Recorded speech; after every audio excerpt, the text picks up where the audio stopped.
Hello বন্ধুরা, creation and ক্রিয়েটিভিটির তরফ থেকে তোমাদের সকলকে স্বাগত। বন্ধুরা, আজকে চলে এসেছি আরেকটা নতুন রেসিপি নিয়ে, আমিষ রেসিপি।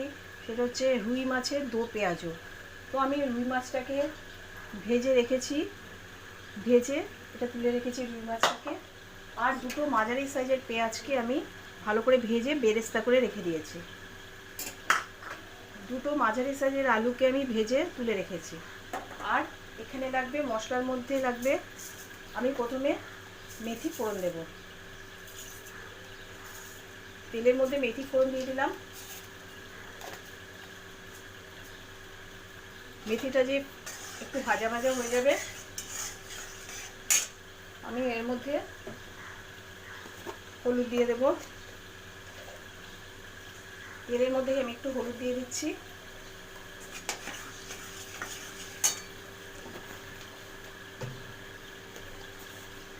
জিরের গুঁড়ো দিয়ে দেব।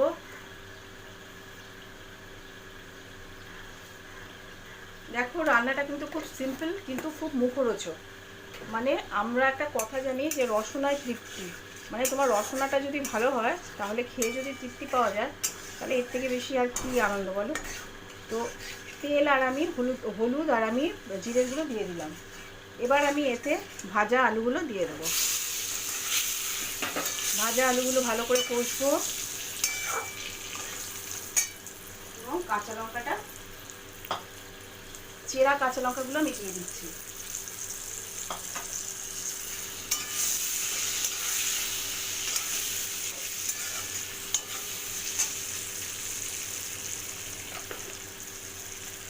নুন দিয়ে দিলাম পরিমাণ মতো।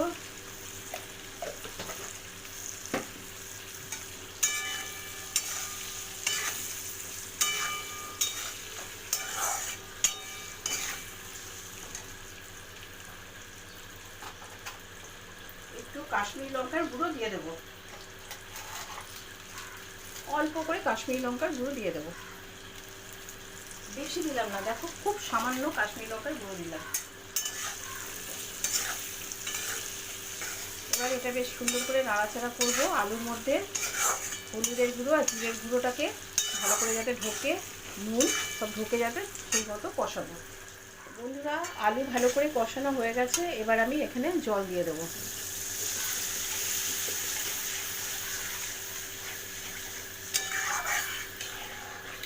এখানে আমি জল দিয়ে ঢাকা দিয়ে দেবো এবং এটাকে হতে দেবো, আলুটাকে সেদ্ধ হতে দেবো।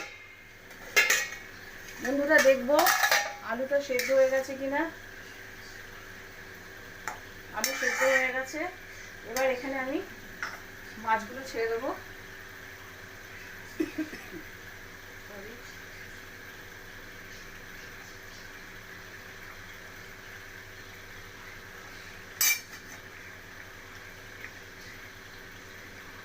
মাছগুলো ছেড়ে দিলাম। মাছটা একটু 2 মিনিটের মতো ঝোলে হতে দেবো। ঝোলের মধ্যে মাছটা দিয়েছি আর ঝোলটাও ফুটে গেছে। এবার আমি এখানে একটু সামান্য পরিমাণে গরম মশলা দেবো, খুব সামান্য। এটা অপশনাল, তোমরা দিতেও পারো, নাও দিতে পারো। আমি একটু গরম মশলা দেবো অল্প করে।